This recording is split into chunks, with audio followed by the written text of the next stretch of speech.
His name is mentioned quite often as a finalist for a potential VP pick. It really seems to be coming down to you, Doug Burgum, Marco Rubio, Tim Scott. I got to imagine that's pretty overwhelming. Senator, your thoughts? Well, Sean, it's an incredible honor to be considered with those guys. I think Donald Trump has got a lot of talented people we could choose from. And the most important thing, of course, is just that we reelect him, because that's what matters, is redelivering peace and prosperity for the American people. And I think all of us believe that Donald Trump can do that because he has done that.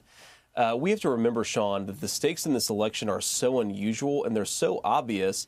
Never in my lifetime have we had an election where you have one guy who governed for 4 years successfully, one guy who governed for 4 years catastrophically, and whether it's Joe Biden at the top of the ticket or Kamala Harris, who, of course, has covered for Biden's cognitive decline and defended every policy from his disastrous border policy to his disastrous foreign policy, it really doesn't matter because the results speak for themselves. Trump delivered peace and prosperity. He delivered lower grocery prices and higher wages, and the Democrats have delivered exactly the opposite. That's a really good record for us to run on, and I think Republicans are going to benefit up and down the ballot from that record and from those results.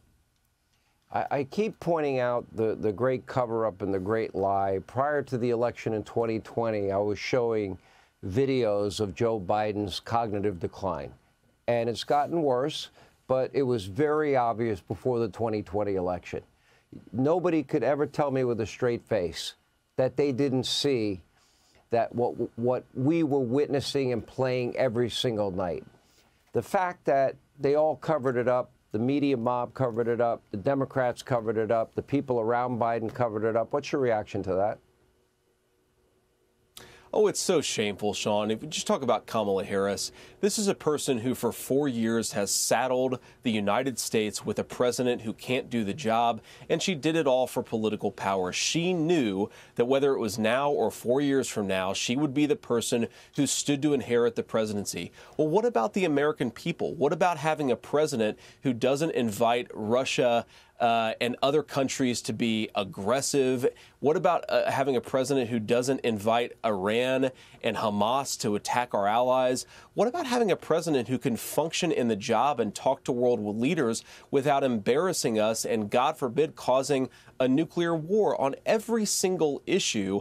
Kamala Harris actually is responsible for Joe Biden's disastrous presidency because she's covered for it.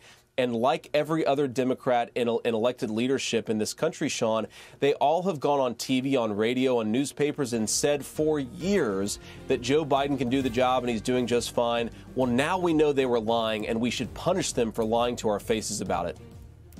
Well, this election, the American people, they will render the final verdict, and this is an inflection point for the country. Senator, we appreciate you being with us, as always. Thank you. Hey, Sean Hannity here. Hey, click here to subscribe to Fox News YouTube page and catch our hottest interviews and most compelling analysis. You will not get it anywhere else.